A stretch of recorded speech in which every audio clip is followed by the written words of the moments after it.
Thank you everyone for joining us once again and sticking with us in the Unity 4J Vigil.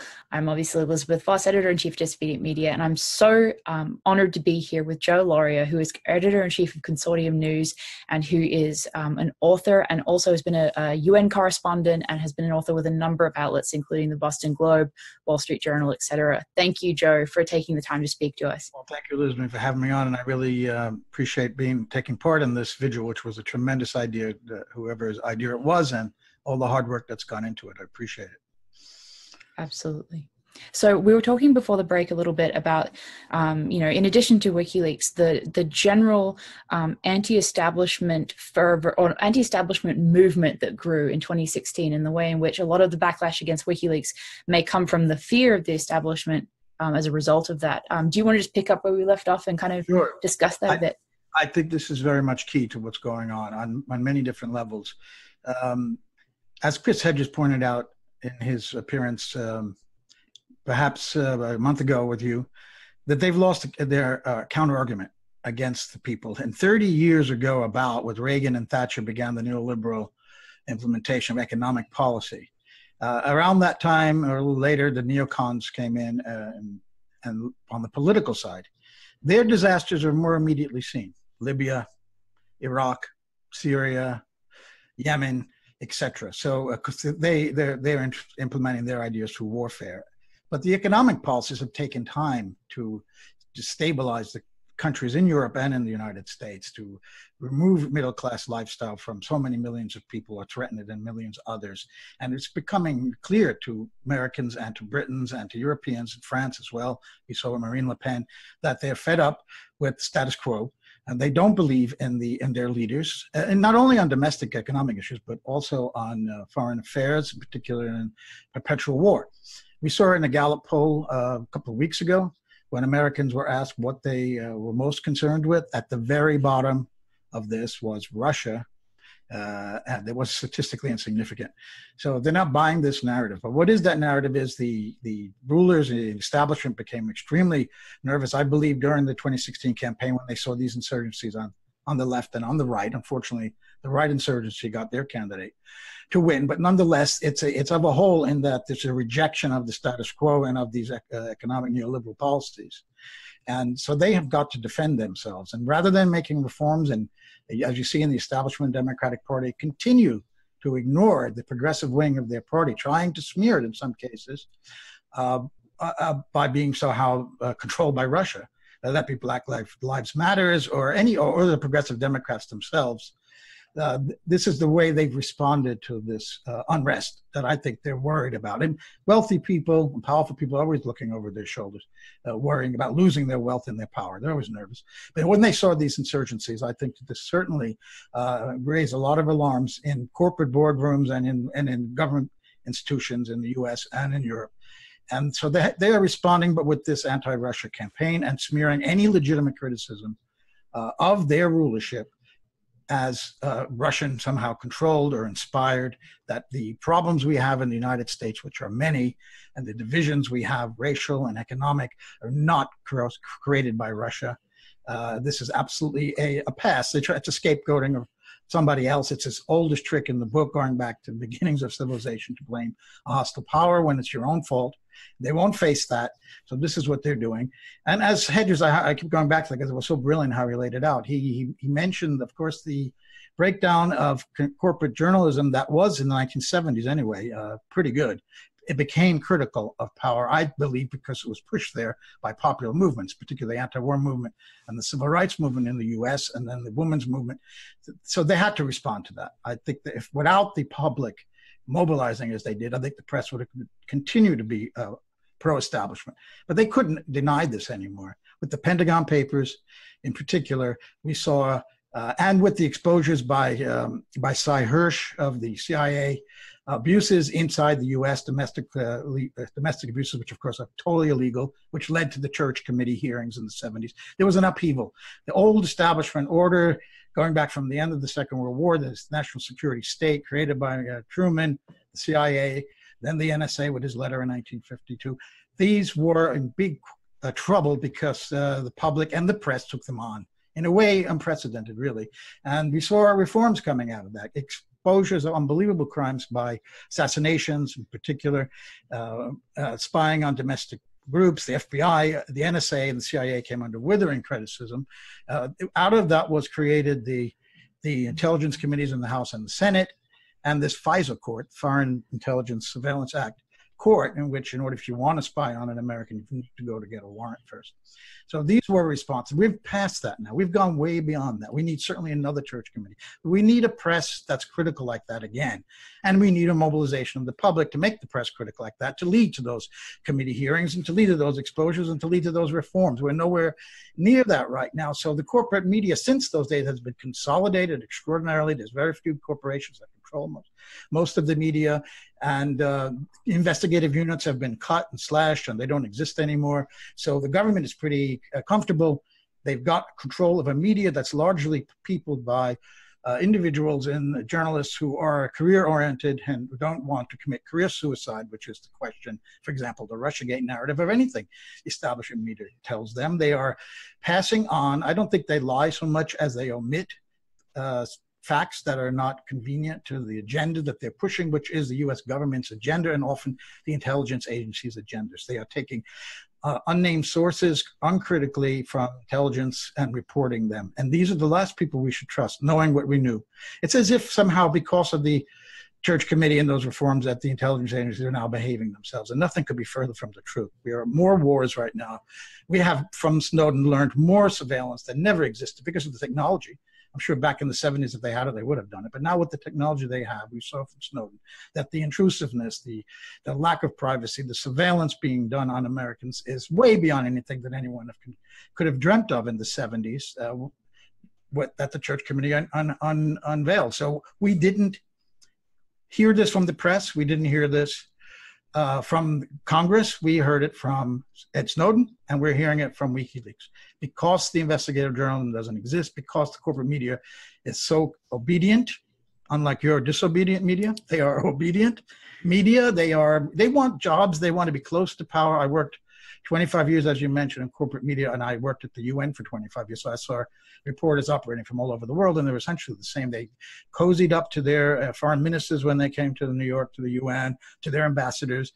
They just pushed the government line. They wanted to be close to power. They were living vicariously through the power of powerful government officials, rather than realizing that the press has its own power, which is to cut down the power of those guys, which is to represent the people, keep them and hold them to account. And that is something that corporate media has not done anymore. And that's what WikiLeaks did. So now that they have the corporate media under control, they've gone after the alternative press by smearing them as Russian agents, including Consortium News and a whole bunch of others in that proper not disaster that the Washington Post put on the front page a couple of years ago, smearing over 200 websites as being corporate stooges. We have been accused of everything being funded by Russian oligarchs. But now we don't take a penny from any government. But this is what's happening. So the alternative media has also been downgraded or deranked by Google and Facebook. It's hurt in that way. And then ultimately the last person really standing is Julian Assange and WikiLeaks. So they know if they're going to maintain their power and expand it, continue to expand, they've got to behave the way they've always behaved, which is really loosely with the law, especially in international arena where the CIA or the MI6 and foreign intelligence agencies can do pretty much the hell they want because they're not constrained by any domestic laws in the US or in Europe or in Britain. So WikiLeaks has to be stopped.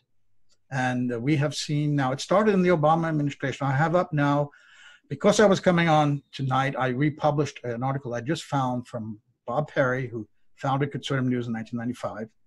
And by the way, the reason he found it is because he worked on the Iran-Contra scandals. He's the reporter who made Oliver North a household name.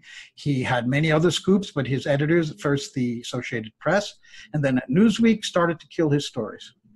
They would not run them. They made them go back on one story about North 20 times to rewrite it. They had over dozens of sources, documents. They had it airtight, but they kept being told to get more. And the only reason it was published is because it was mistakenly translated into Spanish AP and put out on the Spanish Wire. At that point, they had to publish it. And that's how the world found out about Oliver North. And then when he was at Newsweek, he was told by a top editor there that we just can't use your story, Bob, because it's not for the good of the country. And of course, what he meant by the country was the rulers of the country and top editors like himself who are in the same social class and run the same social circles and have the same interests to protect. That's what he means by the country. That's what they mean by the country. That's what they mean by national security and national interest, their own security, and they are the nation. We are just here. We're their guests in this country, and we can be spied on. We can have our jobs be thrown away for no reason. We can have our sons and daughters sent overseas to die in senseless wars that only enrich those top people. And they have way too much power and wealth now. There's a megalomania that drives, and a pathology really that drives American leadership, and it's been going on for a long time. I think it started in Hiroshima and Nagasaki. The power that America realized it had in a destroyed world, except for the United States, basically the entire world, have been devastated and took years to recover, where the U.S. was emerged as the industrial power of and military power of the world, and by default had a world empire by fighting that war. And they've been still fighting that war. They still use the imagery of World War II, the American leaders. When they're going after Saddam, he's Hitler. Milosevic, he's Hitler. Name the next guy they want to overthrow. He's Assad, Hitler. Putin, of course, Hillary Clinton famously called him Hitler. So, and they're in the Pacific, they're in the seas, they are going to control the world, and they have bases all over the world, as we know. They surround China, they surround Russia, they surround Iran, and we're supposed to believe that those countries are threatening the U.S. when they're trying to defend themselves. And this is key. And this is a key failure of the corporate media, and what WikiLeaks provided us is the insight into the fact that the threats are coming from the West to other parts of the world. And it's hard for Americans to understand that, because what they're told all the time by their leaders and transmitted through corporate media, that we're the most powerful country that ever existed. On the other hand, we're scared of everybody. They're all trying to get us. It's like I said before, the rich and the powerful always worried about losing their wealth and power. So everyone's out to get them. The tiniest little spark out there, like Consortium News or any of these others on Proper Not, has to be smeared and destroyed, because it could turn into something. We are a threat to no one. But just in case, they want to control and stop this from growing. They're worried about a mass movement which could lead to the press turning and then the Congress turning, and we go down the road to real reform. So WikiLeaks is essential. That's why Pompeo has become an attack dog on this when he was CIA director, calling it a hostile foreign intelligence service. You wonder about Gina Haspel. She said nothing. She's been silent about everything. I think she's still living down her testimony and her confirmation hearings, in which it became clear that she was a torturer, or at least had approved torture. So she's disappeared. But you have to think that she wants WikiLeaks destroyed just as much as anyone else. I want to say this. I've been going on a long time here, but it's key to understand the partisanship that we're living through here in the U.S. I don't think it's ever been worse. I just moved to Washington from the Middle East. I was 2 years in the Middle East. I just came here. I knew what was going on, but to be in the middle of it now is quite chilling and extraordinary. And when you saw when WikiLeaks exposed files and cables that made the Bush administration look terrible in Iraq and Afghanistan in particular, it was on the front page of the New York Times and the Washington Post. So it was against the Republican president. When WikiLeaks got a hold of the Democratic National Committee and the Podesta emails and published them, and what else should they have done? Sat on them? Because they didn't have the same amount from the Trump side? They depended on whistleblowers and others giving them stuff. If they didn't get it, they can't publish it. So they could not have, in good conscience, held on to those Democratic emails. And as Assange himself said, it was a choice between gonorrhea or cancer, right? Trump or Clinton. Something to that effect, yeah. Julian wrote the foreword to my book, How I Lost Hillary Clinton, which is an analysis of the DNC and Podesta emails. Well, I've never met Julian or even had any communication with him of any kind. But from what I know of him, I cannot imagine he would be a Trump supporter. But why now are the Democratic press, the liberal press, are they so much against him? I think it's because they think he lost the election for them. And people lost jobs. They were counting on Hillary winning. This town in Washington is full of people who are in think tanks now who thought they were going back into government. And they didn't. They're still in the think tanks because Hillary lost for all the reasons we know, and that the emails revealed what a terrible candidate she was and what she did to Bernie Sanders, etc. They had to bury that and distract from that. So Russia became the enemy to blame. And they've done that. And now, that's what I'm saying. So the press now is against Julian. And they have to understand as the #2 lawyer at the New York Times does, and we ran a piece by Ray McGovern a couple of days ago on Consortium News, which the courtroom news service, I believe it's called, did a story about the #2 lawyer of the New York Times speaking out on the west coast of the U.S. to some judges, in which he said that we're in big doo-doo as well if they go after Julian and if they actually prosecute him, because we did the same thing that he's doing. I mean, we write articles describing it, and he's putting it out in raw material with some commentary. So that's really the only difference. But they have depended on leaks of classified information for the longest time. The entire media does. And the First Amendment protects you to a certain point. And I can talk now a lot about the Pentagon Papers, because my first book was written with Senator Mike Gravel of Alaska. Young people don't remember him. He was in the Senate during the 1970s for 2 terms. And Daniel Ellsberg, when he had the papers, before he went to the press, he wanted to give it to Congress, because he knew that there's an amendment in the Constitution that allows any member of Congress to say or do whatever they want, and they cannot be questioned going to or from a legislative act, even if it's not on Capitol Hill. If they hold a hearing in a school committee, in a town hall somewhere, and it's an official act of Congress, they could say whatever they want. They could release any classified information, and they cannot be even questioned by authorities for that. So Ellsberg went to McGovern and a bunch of other people. McGovern was running for president, and they all turned him down. He wanted them to read the papers into the congressional record. And only Senator Mike Gravel of Alaska had the guts to do it. And Mike read in a committee hearing, he read the Pentagon Papers. It was on live TV. There were only 3 channels basically in the U.S. in those days. And he broke down crying. It became a big deal. He was ostracized. And he could have been prosecuted, because, not then, because, as I said, he had immunity. But then he published it as a book by Beacon Press in Boston, the Pentagon Papers that we know today, the Senator Gravel edition.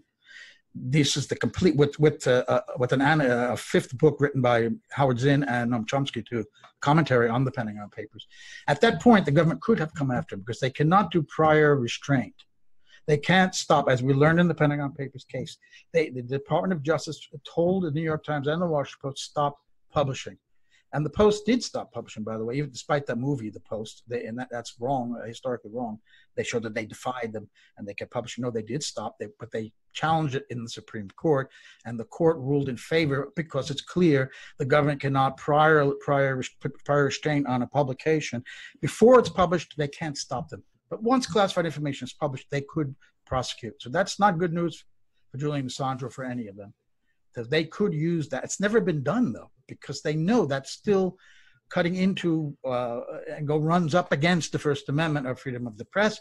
Plus, if a publisher or a journalist is not taking part in the actual theft of the emails or the classified information, it's harder to prosecute if he received them and published them, was not involved in the crime of stealing. Is it a crime to publish classified information? It's never happened before. I think you mentioned John P. DeZenga, or someone did earlier. That's the last time that I know of where a journalist on North American soil, because it was colonial America, when John P. DeZenga published articles critical of a guy called Bill Cosby. It was actually William Cosby, was the British governor of New York, and he prosecuted him. And of course, he went to trial, and the jury acquitted him because it was true what he'd published. That is the foundation for libel law in the U.S.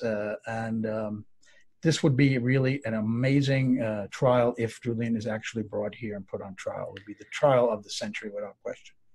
Absolutely. And I think that the description you're giving, although it gives us insight into the self-interest of the establishment media in sort of, persecuting Assange, it also definitely seems, as admitted by the New York Times editor recently, as you mentioned, that it's as if you get this image of them almost digging the grave that they will then have to lie in. They're trying to dig this grave for Julian Assange, but they are going to have to lie in it if things go ahead in that way.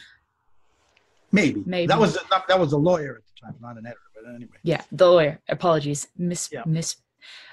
Speaking on my end here. But so what do you think is going on right now as far as this confusion back and forth between what Lenin Moreno tells us is going on in negotiations around Assange versus what the UK tells us, and back and forth. It's been, everything from he's going to be expelled tomorrow to we aren't even discussing that. I mean, we're getting sort of completely conflicting reports. What do you think is really going on right now? Well, I have a very clear idea of what's going on, but I have no proof. But you've just put two Okay. and two together. What's happening here? The Ecuadorian government's made it clear they want him out. We know if he goes out, it's going to happen. He's going to be arrested on this flimsy bail skipping charge and to be turned over to the U.S. I don't think there's any doubt, and those fears that Julian and his lawyers have, I think, are well grounded there, and they could very well be. I'm in Northern Virginia right now, somewhere near where I am. There could be a sealed indictment for Julian Assange. I think what Ecuador is doing is what anyone does when they're in a position where somebody who's much more powerful than you can give you a lot, wants something from you, is desperate for something. They're holding Julian Assange. The fate of Julian Assange is in the hands of the Ecuadorian government. The previous government was honorable because they had principle. This one, we know, is quite different. So what are they doing? They're holding out. They're squeezing the U.S. They're negotiating with them to get more. What? Forgiveness of debt, interest-free loans, investment, maybe to line the pockets of President Moreno himself. I'm sorry, I don't know that for sure, but I wouldn't doubt it. That he wants to have a nice retirement as well. He can get anything. He can ask anything he wants. He's probably asking too much right now. So they're saying, no, we can't give you that, but we give you this. So I think they're negotiating. What is Ecuador and Moreno going to get for Julian Assange from the United States of America? I think they're holding them up. They're not going to just turn him over for nothing, because this is just corrupt. Seems like a corrupt game being played here. They don't have any principle as the previous Ecuadorian government has. They want to get something for Assange, and they do want to end this nightmare, I'm pretty sure. But they don't want to just give him up for nothing. They certainly don't care about the fate. Yes, they do. Moreno said he doesn't want him executed. Now, isn't that really nice? Tortured, he never mentioned tortured, but he said executed.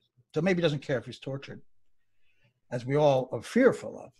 Because if he were to be arrested and brought and held under the law and not abused and put on trial in a fair trial, he could win this.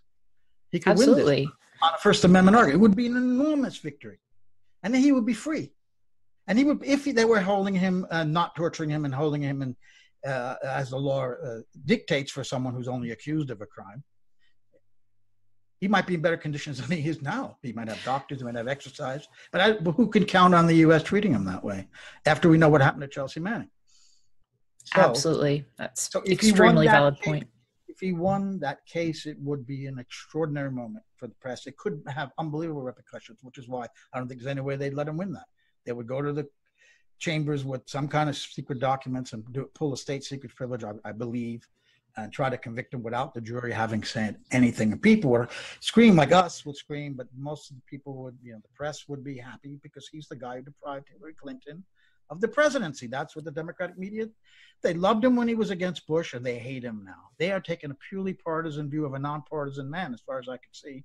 It's not even an American, but certainly his views of American politics are not partisan. He wants to unveil truth, and his organization, not just Julian, wants to give what the press can't give us anymore because they're incapable, or they're being stopped by budget cuts, or they're just too careerist and go along with the government and don't understand that they are representing the people. And I do not agree with Donald Trump. But when he says they're the enemy of the people, I agree, but not for the reasons he's saying. I think that the press is not representing the public. They're representing the powerful.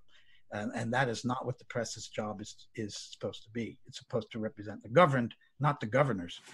So, well, I'd like to ask you actually, how it was that as somebody who did work in the press for such a long time in the establishment sense, what was it that sort of allowed you to take a different view and really stick with the integrity in a way that so many other journalists don't? Well, that's a long story. First of all, I went into these jobs in corporate media with a critical viewpoint. Not my very first job. I was 19 at the New York Times as a college stringer on my campus, City College of New York. So but even then, my instincts would tell me I don't want to go into corporate media. I didn't know why then. I just felt that I wanted to be a journalist, but not. And people would tell me, you're crazy. You can't turn down a New York Times job, because I wasn't going to take it. They don't grow on trees. This is your ticket to a career in journalism. And I went against my own feelings, my own instincts, and took this job. And I worked a year or so, and then I worked in Providence, Rhode Island, for the Providence Journal Bulletin in a summer vacation. reporter job, and I did well at front page stories, but I quit. I didn't go back to New York. I left the New York Times, a stringership that I had at City College. I stayed in Providence, and then I went to Europe for 10 years and bummed around. And then, you know, I studied in Germany and lived in Germany, and I wanted to continue to study, but I had to come back and finish a few credits in the US. So when I came back, I did, and that became I had a chance to finish the degree there very quickly in a special program. And while I did that, the Berlin Wall fell, so I wound up stuck in the US again, and I wanted to get back into journalism. I began on a very local paper in the Bronx. And then I went to the UN and started stringing for the Daily Mail and the Daily Telegraph, because the Bosnian War had begun and there were British troops there and they were interested in that. And that led to one job after the other: German press agency, Boston Globe, the Canadian chain, what was called Southern News then, published the Montreal Gazette and the Ottawa Citizen and Calgary Herald. I was working for them, incidentally, in the lead up to the invasion of Iraq. And I was writing very critical stories of the US argument, because at the Security Council, Germany and France, American allies with Russia and China, were opposing them. They wouldn't give them the authorization to invade Iraq. This is George Bush in 2003. And so I was writing it that way. And I got a call one day from the foreign editor of this chain and said that he told me his son was a Marine, a Canadian Marine, and I had to support the war effort. I said, so I'm sure that you're very proud of your son, but that's not my job. I'm reporting the way it is. And right now there is no support on the Security Council for this war. And I'm sorry. So when the day of the invasion, you know, and then they made Kofi Annan's life hell, because he said to the BBC that this was an illegal invasion because they never got that authorization. They went ahead with the invasion anyway. They tried, because Colin Powell basically pushed for that. They weren't even going to go to the UN. So they didn't get the authorization. They invaded. And then John Bolton became the ambassador at the UN, who I covered on a daily basis. And he made life hell for Kofi Annan because he said it was illegal. And Bolton has gotten a promotion, as we know. He's now National Security Advisor. I was fired from that Canadian chain the day of the invasion. That was it. And they told me it's for money reasons, but I didn't believe it, because I've been working for them for 4 or 5 years by that time. So I worked then later for the Wall Street Journal, which is probably the last paper in the world I should have ever worked for. But when you are making a living as a reporter, you take a job where you can get it. That's obviously a powerful newspaper. I was basically back at 19. I didn't want to work for the New York Times, but I took it. I didn't want to work for the Wall Street Journal, but I took it. And I had some battles with them on various stories, and they suppressed news numerous times. I wrote several stories about the Palestinian vote coming up at the UN General Assembly on observer state status. This was like 5-6 years ago now. And each story I wrote, I would mention that about 130 nations around the world already recognized Palestine. Some had embassies in there and exchanged ambassadors. It was at that level of recognition. And they kept cutting this out of my story. It was only on the day of the vote that they let it in, because they knew then that was relevant to the vote. But that was relevant all along in setting up this vote. They didn't want that in there. There were numerous other examples where they suppressed news. For example, one other, I twice pitched to them the story of that Defense Intelligence Agency document of August 2012, which predicted that the rise of the Islamic State, using those names, this is 2 years before Islamic State was declared in 2014. They said that the US and Britain and France and the Gulf Arabs and Turkey were supporting Salafists in eastern Syria. They were setting up a Salafist principality, and this could become, if they join up with the like-minded people in Iraq over the border, an Islamic State. And the US continued to do that, and we got the Islamic State. And I got that confirmed by a Pentagon spokesman. When you work for the Wall Street Journal, the Pentagon called you back. It's about the only thing I miss, working for a big newspaper. And they twice would not run that story, and no other corporate media did. That would undermine the entire war on terror. The US was working with jihadists in Syria to push out Assad. And if that wasn't enough evidence, a couple of years later, there was a leaked audio of John Kerry. If you know about that, he was speaking to some exiled Syrians on the sidelines of the General Assembly in New York. And he said, clearly, we know why Russia came in, because they were afraid ISIS was going to take over. And we were watching ISIS. They were moving on Damascus. This is John Kerry's words. And we hoped that they were going to pressure Assad to leave the country. You know, what were they going to do then? Then they were going to go to war against ISIS, risk ISIS taking over in Damascus, which is exactly why Russia went into the war. And Kerry admits that. It wasn't because they wanted to recover their imperial glory in the Middle East. It was the crap that we read in the Wall Street Journal. I remember that story coming over, and I got to look at it beforehand. And they published that, and so did the New York Times and everybody else. That Russia was just, like they invaded Syria when they were invited in, whereas the U.S. has invaded Syria. But now they've backed off. This war is pretty much over. But not to go sidelined on Syria too much. But so to work inside corporate media was not easy. There were many times I had to compromise, and I did not say things I thought I should because I knew it would cause a huge problem. And I was worried about my paycheck, but I did fight from time to time on Ukraine. I fought that because I had a congressman in Florida who was saying something, and they cut that out, and on and on and on. So to work for, and I did a big piece for the Wall Street Journal that I think got me in a lot of trouble, though they never told me, because it said that the CIA was very likely involved in the killing of Dag Hammarskjöld, the second UN Secretary General, was killed in Africa in the early 1960s. His plane went down, and there's been a new movement to find out how that happened. And I talked to the people who did the UN investigation, and that was their opinion. It wasn't mine. I was reporting that the CIA had, and maybe MI5, because it was still part of Britain and Rhodesia, and they're working out of Rhodesia, there was real evidence that they could have been involved in this. And I got that in the Wall Street Journal, which a lot of people were surprised. I was surprised. Ultimately, I was fired because of the articles I'm writing in Consortium News. They told me they didn't mention consortium, but they said they saw these opinion articles, and I consider them analysis, not my opinion, based on fact. And that's why they dumped me, and it was the best thing that ever happened, because I didn't know I'd become editor-in-chief of Consortium, but it led to that. So it was not easy to work for corporate media, no.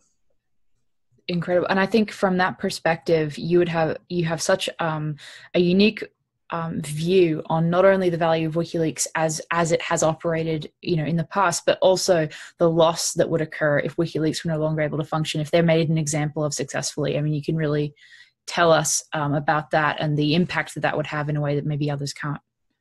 So. We had a real genuine media that was holding government to account, that had an adversarial relationship, not just with Trump the man, but with all administrations.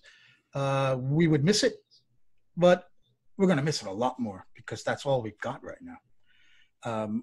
Small outfits like us, Consortium, we don't have the resources to do deep investigations and stuff like that. And as I just mentioned, government officials don't respond to calls from Consortium News like they do to Wall Street Journal. So we need WikiLeaks because we have no press. We really don't have a press anymore. And we need to learn these things. And fortunately, it's still out there and somehow still protected on servers and it's still accessible for researchers and journalists to go in there and still do a lot of good work based on all the documents that have been released on so many different areas of the world. And so that's fortunately still there, but we need more stuff to come out. And that depends on the courage of whistleblowers and someone to publish it. Now, your previous guest was saying another one could be set up if something should happen to WikiLeaks. But we still have WikiLeaks. Now, even if Julian is sent to the US and goes on trial in this amazing trial that could be fantastic if he could win it, if they let him even have a defense. But WikiLeaks can still go on. I don't know much about the workings. We had just published a piece by Stefania Marizzi, who is a La Repubblica Italian journalist who worked with WikiLeaks, and revealed some of the inner workings and how she worked and partnered with them. So, WikiLeaks has to continue no matter what happens to Julian Assange. I think they want to destroy him to make an example of others without question. But WikiLeaks has to continue to get documents leaked to them, sent to them, and published by them. And but that's not to say that what happens to him is not extraordinarily important, and the symbolism of what would happen to him in terms of how the government deals with the press. I don't think that they would go after the New York Times as much as Trump hates the New York Times, the failing New York Times as he calls it. I can't see a big corporate basically pro-establishment, pro-government, pro-empire newspaper or news or television stations like CNN or MSNBC being gone after because they also publish classified information. They're doing it all the time. They're getting leaks from unnamed sources, from supposedly classified information, or they're making it up. We don't know because we don't know who these people are. We don't see the documents. That's the thing about WikiLeaks. We see the documents. It's not an unnamed official. Exactly. Well, I think that's stop them. Exactly. That's so important to point out, because I think, and that's an important point that almost no one has brought up, is the fact that when we say, oh, well, if WikiLeaks, is prosecuted in this way, then the New York Times is next. And I think that misses the major point you're referencing, which is that the way that WikiLeaks operates is not at all the same as the way that the New York Times operates. And so there is a very, if they don't go against the power structure, then no, they won't be treated the way WikiLeaks is, because Absolutely. WikiLeaks is actually going against them. Yes, so. Because they're putting the raw material out there, whereas newspapers like the Times, even if they get a classified document, puts their own spin on it in terms of how their reporter reports it. Even during the Pentagon Papers, they only published some parts. There were many, many stories they never kept with that story. The Pentagon Papers was huge, many volumes. They could have been publishing for years things about the Vietnam War that were revealed in those classified in that classified study. So yes, it's very different, and they won't go after I don't think they'll go after the New York Times. However, that lawyer is absolutely correct at the Times, who said we're doing the same thing he's doing, basically. When we publish classified information, whether the parts of the document or just reporting on the documents, that's what he's doing. That's an extraordinary admission. They should not go after Julian Assange if they're not going to go after the New York Times. But double standards are not rare in Washington, D.C. Absolutely. Yeah. And I think that returns us to kind of what you were describing earlier. When people are from the same social milieu, they're not going to maybe attack each other as they would an outsider in so many ways, as Julian Assange is. Even in this partisan atmosphere where Trump hates the New York Times and CNN and MS, he's not running this show pretty much, is he? He's got his, Fox, I said it's partisan. And yes, he has said, I love WikiLeaks 100 times. And Fox may have also, and I don't watch Fox, but I know that they probably, were not displeased about the revelations of Hillary Clinton. But even they are not going to go after supporting Assange. I don't see it. I don't see Fox. They're all in the same club. We ain't in it, as George Carlin said, and they are going to stick to that club. And it's all about keeping that club together and preventing anybody who doesn't belong in there, and having the people surrounding them and protesting them and threatening the privileges that they have, the lifestyles that they have. This is key to understanding government people. They always give this BS about public service. I'm a public servant. The press buys it and publishes it, just like they buy and publish America's spreading democracy around the world. So this isn't even classified information in public speeches by officials where America's doing this and that, and they don't question this. This is just as bad. I mean, as not as taking leaks from unnamed officials that undermine this current administration, who I don't love. But let's see some facts. Let's not just rely on unnamed sources from the intelligence agencies. Well, that's one of the things that WikiLeaks has really revealed in such a significant way, and that is not only the wrongs of the government, but the enmeshment of the media with the government. I mean, multiple different, the cables, the DNC emails, Podesta emails really show the interaction between the press and the state in a unique way. Very good point. Very good point, Elizabeth. Absolutely. That's right.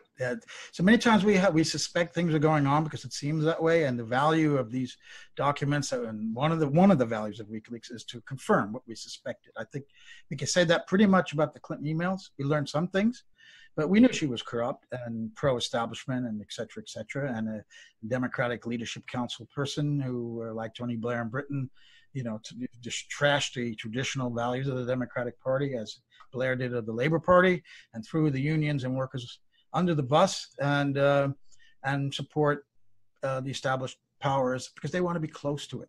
Careerism is really key to understanding government people and press. There's this sickness in America of having more power and more money and being famous too. Let's not forget the vanity involved here. You're in the club, and then everybody outside of that who hasn't made it somehow, and whatever that means, is wrong. And they're right.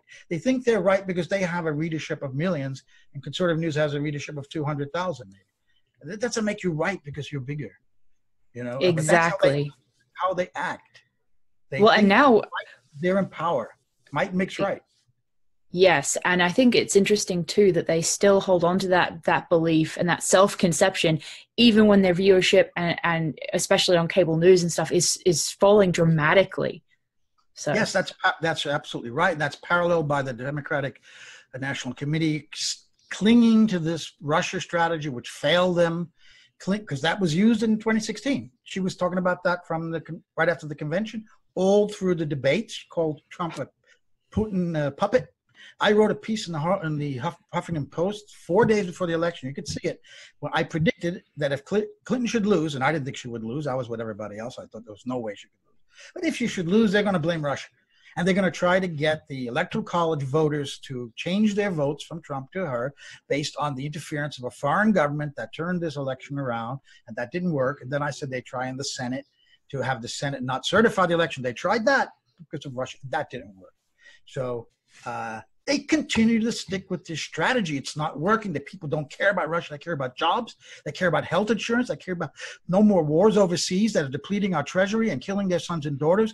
They care about safe streets and no more brutal policemen and militarized police killing mostly black people, unarmed. They want an end to this. These are the issues. The progressive Democrats, the ones who aren't tainted yet, or at least at this point, are saying the right things. Free college tuition for certain state college institutions, and they existed. I said I worked at City College. It was free tuition when I went. It actually changed while I was there, but for a very small tuition. So it existed already. This is not a pipe dream, as Hillary exactly about Sanders, that he's just pie in the sky. They really was free universities in the U.S., state universities. Nothing's happened to Harvard and Yale. They can charge whatever they want, but there are state universities that are free. And in so many countries in the West, it's the same way. And I don't mean to go on a tangent in our last 10 minutes here either, but I do want to say that, I grew up in my childhood and teens in Australia. And in Australia, when we were going through high school, we were prepared to try to do really well in exams in order to get into the university system that was paid for by government. So you could be very, very poor, but if you did well on these tests, then you were able to go to college. There wasn't that financial barrier. And so it's just mind-blowing to be in America and see that barrier in a supposedly free, classless society. But yes, that is what a free democratic society looks like. And we had elements of that in the U.S. And it's been chipped away by the neoliberalism, which is turning the New Deal down and trying to destroy it. That's all Bernie Sanders was talking about, and he's being painted as an extreme radical. And that is the solution. I have some hope that we had this happen once before in American history, where there was the period of the robber barons, Carnegies, Mellons, the steel industry, all the big railroad barons, and they had absolute power. It was absolute just unbelievable bad conditions for workers in the mines and whatnot. They unionized, and there were big economic collapses, and the progressive movement was started slowly but surely as the robber baron era ended. Nothing lasts forever, and we had a long period of progressive politics where we started to see some reforms that happened again under Roosevelt. So I'm hoping that this is what we're seeing at the beginning of a new progressive era now, as this old second robber baron era comes to an end. And hopefully this new second Cold War will come to an end, and we realize that we need better relations with Russia and to reduce tensions around the world. And the U.S. cannot go around the world anymore bullying people, but treat other nations with respect. That is a dream right now, but stranger things have happened. And it's a possibility that we could have those kinds of free state institutions for university and a national health insurance program, which almost all the industrialized world has, except the U.S. There's no reason not to have it, except for this bloated budget and the greed of the insurance companies that have their lobbyists in Washington paying people off. So there has to be a major break right now against those forces who are, as I said from the beginning, very nervous because they see the people are fed up now. And they give us somebody else on the left next time, and who knows what could happen right now. So WikiLeaks has played a big part in this, and we still need that information, and that's why they're so desperate to shut it down, and which is why Moreno was holding them out and hold them over a barrel to see what he can get from them. That's what I think is going on. That's why it's taking a long time. Yeah, I hope they don't make it feel, obviously. In the segment with Jamal Thomas earlier, it's just this image of Moreno kind of like throwing him out like on a fishing line and reeling him back in and throwing him out again. And I think that's a horrible, horrible image, but that's what I get from the way that he's acting. And I think that he's, as you said, doing that in order to get the most that he can out of the leverage that he has. Biggest fish possible. Yeah. The biggest fish on the end of that line. Exactly. Well, we have about 5 minutes left of this segment. Anything else that we haven't addressed so far that you think it's important the audience hears about Julian Assange, WikiLeaks going forward, or just anything that we haven't covered yet? Well, I'm looking at a list of things I wanted to say, and I think we did cover them. So I can only reiterate that that we all, of course, hope that Julian Assange is treated humanely. If he is ejected from well, he's not being treated humanely right now. So we would hope that if he stayed, that they would, and they don't make a deal, that they would restore his communications with the outside world and give him medical treatment. So we are concerned as a human being what's happening to him without question. That if he is ejected and he's sent here to the U.S. and indicted, that he's treated humanely and goes on trial and has a fair trial. That's maybe too much to ask for. That's what we could hope for. But whatever happens to him, that WikiLeaks persists, despite the manic desire on the part of this administration and previous ones, because it was Eric Holder in the Obama administration who probably put this indictment together in Northern Virginia, here where I am. So it was the Obama administration who put more whistleblowers under the Espionage Act than all the other presidents combined since the Espionage Act was enacted during the Wilson administration. So we have to have a media that comes back, but I don't see that. So we need WikiLeaks to continue. And this vigil hopefully is being watched by lots of people. And we need protests. We need people in the streets. We need pressure on government of a large variety, though, however. It was only massive and sustained protests during Vietnam and the Civil War, Civil Rights era that brought those changes that I was talking about previously. So that's the kind of protests we need. And unfortunately, there are a lot of people who hate Julian Assange because they're Democrats. They think that he is responsible for having Donald Trump being president, which is absolute rubbish, because those emails were not written by Julian Assange or WikiLeaks. Or Putin or Democratic National Committee members. 6 of them resigned when they came out. Why did they resign if there was nothing they did wrong? I mean, come on. So to say blame it on Russia and blame it on Assange is working to an extent, and that's what we have to fight against. That's really absolutely. That's exactly what this vigil aims at doing, and I hope that it's going to some extent succeed in bringing, in not only humanizing Assange, but in combating that negative perception that is completely false. But a lot of people who don't spend go to their day job, come home, have kids to look after, they don't have the time to really chase down the truth of so many of these stories. And that's right. That's the job of the media, and they're failing. But the people have to understand somehow that that WikiLeaks is in their interests.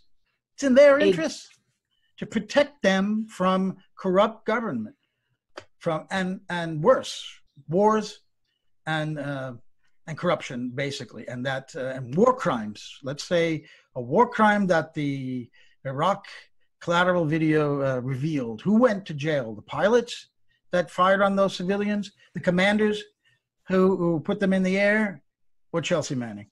It really tells you something. It tells you that the government put the wrong person in prison. And that should have outraged a lot of people. And it did, but not enough. So some people of the United States of America, of Europe, around the world have to understand, and they did in Tunisia because WikiLeaks helped to unleash that rebellion with the WikiLeaks revelations, that WikiLeaks is in the people's interests. It's certainly not in rulers' interests. And if the rulers behave themselves, and there's nothing in the record to damage them. They have misbehaved. It's in the record. We need to see that record. This is not some exercise in pure, just trying to, for the hell of it, put out classified to, there's a reason for this. And the reason is to expose this to the public. And it's the public that's being served. And the public must demand that Assange is not sent to the U.S., must demand that WikiLeaks continues, because it's in their interests, it's in the rulers' interests to stop this. It's in the people's interest to continue WikiLeaks. That's really what we need to see. I completely agree. And I think that is a really important point to kind of conclude this whole discussion on, is that not only is it in the public's interest, but it is the persecution of Assange, no matter how it resolves, will be more evidence in addition to what they publish. As you say, the persecution of Chelsea Manning also told us about how the power structure really operates when you persecute the truth tellers. So, and thank you, Joe, for joining us for this hour. It's just been an honor to speak with you. Well, it's been really enjoyable discussion. Speak with you as well. Thank you. Thank you so much. And hopefully we'll see you next Vigil. Okay. All the best.